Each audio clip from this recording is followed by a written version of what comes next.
Good day. I am Sharon Alexander-Gooding, a director of the Fund for International Development of Archives, and I bid a very warm Caribbean welcome to you all, and I thank you for taking the time to be with us today. I have with me Maria Paula Garcia Mosquera, who is the Head of Communications and Partnerships at the ICA. And today we are going to share with you information about the FIDA mission and background, the FIDA call for projects, and we would share some past project experiences. After which we will take questions that you may have for a greater understanding of the FIDA, of ICA FIDA and its work. So we will start with the FIDA's mission, the FIDA, and then move along to the FIDA call for projects 2023, explaining eligibility and funding available, etc.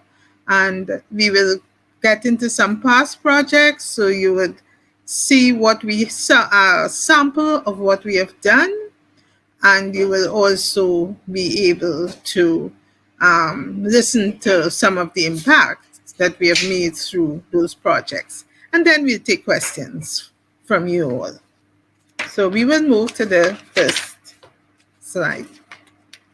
Since 2010, FIDA has supported projects in all regions of the globe, including in Africa, Latin and South America, the West Indies, including the Caribbean, Southeast Europe, Asia, the Middle East, and the Pacific region. Successful projects range from training in various basic archival skills, such as records management, appraisal and preservation, conservation, including audiovisual records, to more ambitious projects, such as setting up and organizing a new archive and extending some training on the use of technology. Next slide. FIDA's role is to support the development of archives and archivists in countries, regions, and communities where archives and records provision could be strengthened due to the lack of resources or trading opportunities or for other reasons. FIDA is a distinct program of awards to support projects seeking to develop an archive or to support individual archivists who may need help because they may be under-resourced in their organizations or countries. So we try to support them through career development, mentoring, and other methods to enable archives and their archivists to acquire professional and management competencies needed to manage the archives in their countries, regions, and/or communities. Next. Towards this end, we have sent out a call for projects 2023. In order to satisfy the requirements of FIDA and ICA and all our stakeholders, applicants must be members in good standing of the ICA at the time of application, or whose parent organization is already a member in good standing and will partner the applicant. Any ICA member from all categories may apply for an award. Non-members or non-member organizations may partner with members to apply for project funding as long as an ICA member is a project lead, and that's very important. We want to be inclusive, but an ICA member must be the project lead. It is envisaged that there will be up to 5 awards for a period of a maximum of 1 year. Multi-year projects must apply for each year of funding separately, with no guarantee of receiving funds in subsequent years. So what I would suggest is if your project is going to cost more than 5,000 or more than 10,000 in order for it to be fully successful, that you seek to get a partner in the funding, because ICA would not be able to do much more than that. It is also envisaged that each award will not exceed 5,000 euros. The total to be expended on all the awards in the year will not exceed 25,000 euros. Exceptionally, projects may be considered for amounts greater than 5,000 euros, but never in excess of 10,000 euros. And you would be able to understand that we just don't have that funding. And towards that end, we would want some donations. We would really appreciate donations that will help to carry up the total amount that we have to spend on funding. The application forms and support documents are available in English, French, and Spanish. The deadline to submit your application for this year is the 31st, well, for 2023 is 31st August 2022. So please take note of that, and as I go through the requirements for the application, ensure that you have all those things in place before August 31st. The applications will be reviewed by the FIDA directors. We know, I would interject here that the FIDA directors are diverse. They come from several regions, and so that they would have a good understanding of the needs of the different areas. The final decision will be taken in October 2022. Applicants will then be notified of the decision no later than the 31st January 2023, and they may be notified before that. So for more information, please note the website where you can go and get further details on applications for the projects 2023. Okay, just to help you along, we have an application completion checklist that you should take notice of. Your organization must be an ICA member. So you would say, I am, so you would have that checklist that you would check off before you send the application in. And I have provided information in the application. My project is not normal activities of an archive. That is also very important, because we expect that normal activities of an archive to be funded by the organization. So it's extra activities of an archives where they need help. Nor is it a request for a scholarship. We do not fund scholarships, and I have demonstrated this in the application. The third checkpoint, I have described the significance of the proposal to the archival heritage of the country or region concerned. And that also includes the records, management, history, and archives of the country or region concerned.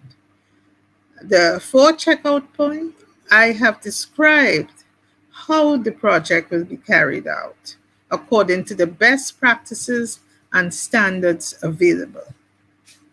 Fifth, I have shown evidence of my track record, having had a total of at least 3 years work experience in records, archives, management, or related field.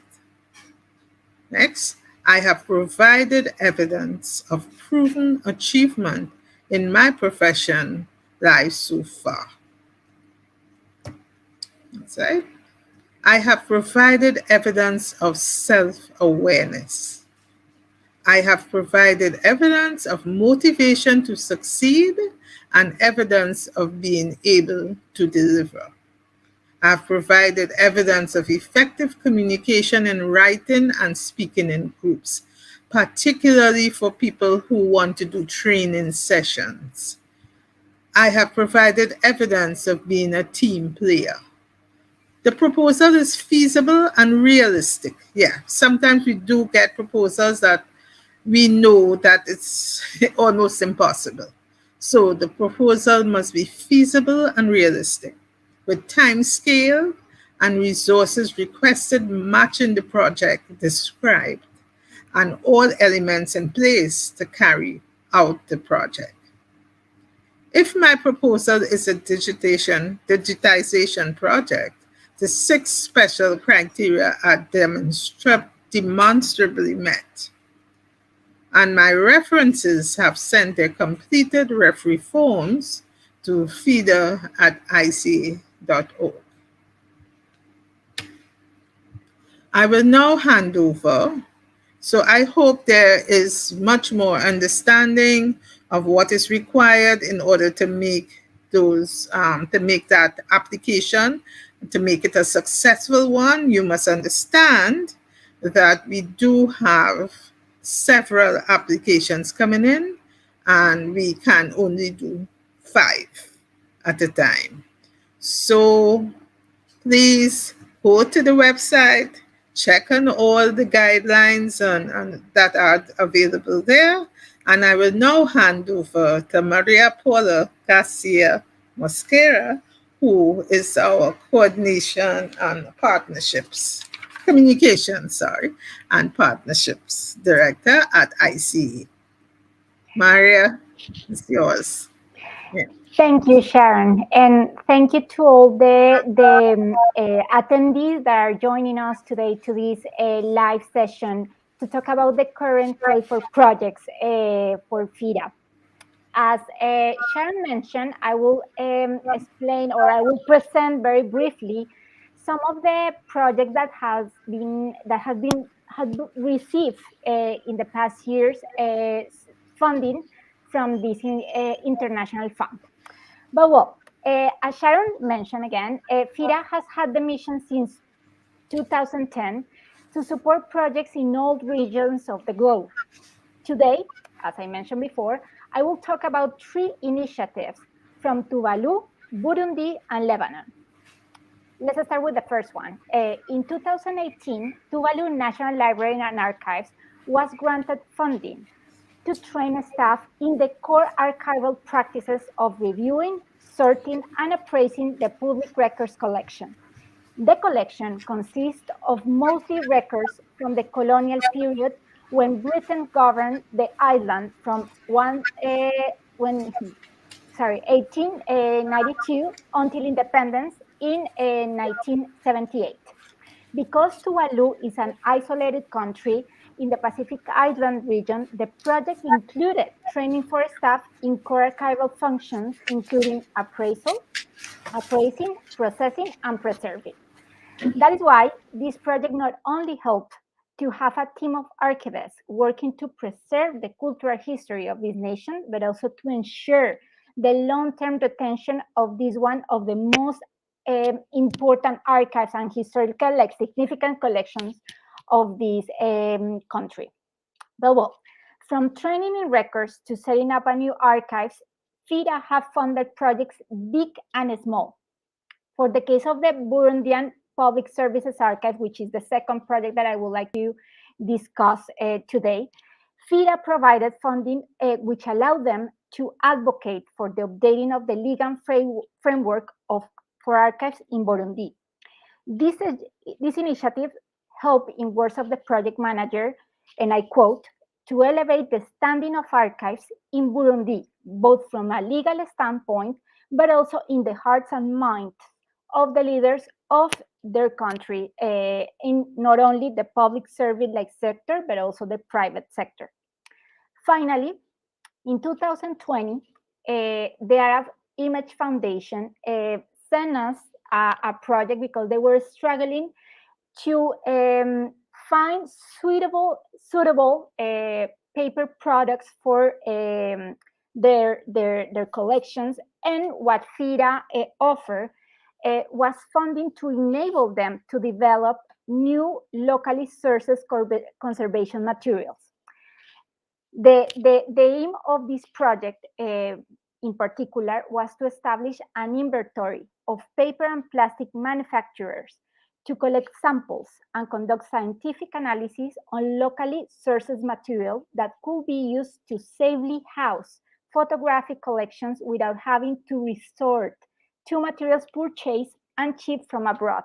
So as you see, these three projects had at the core the intention to strengthen the professional skills, to strengthen the local practices, to safeguard, to maintain, and to enhance archival collections and institutions that were safeguarding the documentary heritage of these local communities. As you see, the different projects that FIDA funds can be projects centered in training, but also can be centered on research, and also can suggest or present projects that are specifically for digitizing projects. In this last area, it's important that the applicants must demonstrably meet additional criteria, and that is why you need to check the guidelines that are posted in the current call for papers. And those additional criteria are appraisal and description of the material that has already occurred. Copyright needs to be addressed. Also, the material has to be of outstanding significance. The other criteria has to be that the resources available in the country and the institutions are limited, and also the material is at risk, and the project must to be sustainable. So with the information that Sharon explained, and also with the information that you will find out in the guidelines, you will have the full roadmap to build your projects, to polish your projects, and submit your projects before the deadline that is in 1 month, is the 31st of August, as Sharon mentioned before. So now, with this overview of what is FIDA, what the elements of the call for projects, and with this brief explanation of the past projects, I will invite those who are joining us through YouTube or Facebook or LinkedIn to ask us questions related to the call for projects, to FIDA, or to the current call for projects that we just present. I know that on Facebook we have a couple of questions, so we are not gonna start answering them. We will do our best to answer you your inquiries right now. So now we have this question that is about a digital archive project. So I don't know if this user is still here with us on the Facebook Live session for giving the room. Yes. Okay, Sharon, I don't know if you would like to mention something around this. Okay. So Shamsadusa, remember that list, that checklist we had. You run a digital archive, but one of you, are you a member of the ICA? That's the first question I would have to ask. They are from Bangladesh. That is what I'm Yes. seeing here. So yeah, that is super important. Yes. Indeed, to be an active, in good standing ICF member. It's a good standing ICA member. That's Bangladesh. But he is running a digital archive. Not sure if he is attached to the archive of Bangladesh that is a member. So if he is attached in one way or another, or he's partnering with someone from the Bangladesh archives, well, yes, you would be able to apply for this fund. But of course, you would watch the other guiding questions, show that you have the capacity to carry out the project, etc. So that's my Exactly. answer for now. And in the comment box, we have added the email where you could like ask more specific questions Okay. about your initiative. So yes, Yes, digital archives would qualify. They have to. We are yeah, all going virtual and a lot, and so a lot of work is being done in that area, and pushed even more by the pandemic. So it is, yes, it we will definitely consider a project from a digital archive. great. So Mhm. now we have this question from Kazakhstan. And yeah, as we mentioned in the comment box, the email to send your questions about the current call is fida@ica.org. Yeah.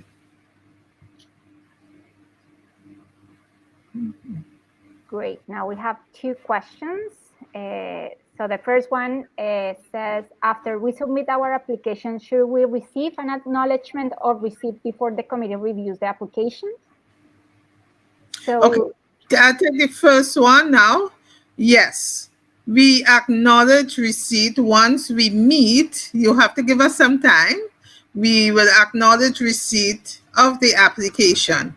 And if it is the application is very close to meeting all the criteria, but one little thing is missing, we would write to you and we would ask you to submit that information as well. Second question, can the same person apply as an individual and be in a group application? You're talking about two applications or one? Uh, I guess you can apply for both in as an individual and in a group, and we will see what happens. As I said, we receive several applications every year, and we have to painstakingly go through it to make the selection. So it wouldn't hurt. but it will be important to see different like initiatives, and I think that that is also the invitation to the ICM members to submit their projects, not only like to different like project managers, but the idea is to see different like initiatives that will support the archival institutions or local community that needs funding. So I Yes. think that that is Yes. the important like part. Now we have this question that is it possible that you may give advice on the budget for the proposal? Well, it is clear we expect you to apply for 5,000 euros max. It can go a little over if it is totally necessary when you do your budget. However, once you send in the application and we go through it, we would give some advice on that when we acknowledge. But it will be important that if you will ask us some advice about any of the parts of the call, that you do it with time. Yes. Because yeah, the deadline is on the 31st, but we expect that any questions that you have for submitting your project comes right now, so we have Yes. plenty of time to reply to you, and that we can have like a I don't know, all the elements to Right. offer you any, I don't know, support, any advice, any feedback on the proposal that you will be receiving, you will be submitting. That is what I was trying to say. Yeah. Well, thank you. Okay, so I think that that is the last question that we have for from our audience on Facebook. But again, we like the call will be open until the 31st of August. All the information is posted in the ICA website. And we will have other 2 sessions to talk with our members, our Francophone members and our Spanish speaking like members, in case you will also like to join us with other questions. This was the first one that we offered to the Anglophone community of the ICA. And the idea is that if you have other like doubts, inquiries about the projects that you are preparing, don't hesitate to contact us to the email that we share. That again is fida@ica.org. And exactly. And here you have another email that is from our programs manager, where you could also share with us your inquiries about this call for projects. Mm-hmm. Sharon, is there anything else that you would like to recommend, to suggest to our future applicants to this call for projects 2023? Yeah, I just want to say, feel free to write to us. You have the websites to write to. You have to the coordinator and so on, and we would respond. We would respond to you and give you further information and probably some further guidance if you're not sure about certain elements. But do this quickly, like Maria said, because the deadline is August 31st, at least for 2023. Exactly. So, yeah. So, thank you so much for being with us. We appreciate the time that you took to listen to us, and we look forward to hearing from you. Thank you again. And see you. We hope to see a lot of applications for this year. And again, if you have any question, don't hesitate to contact us.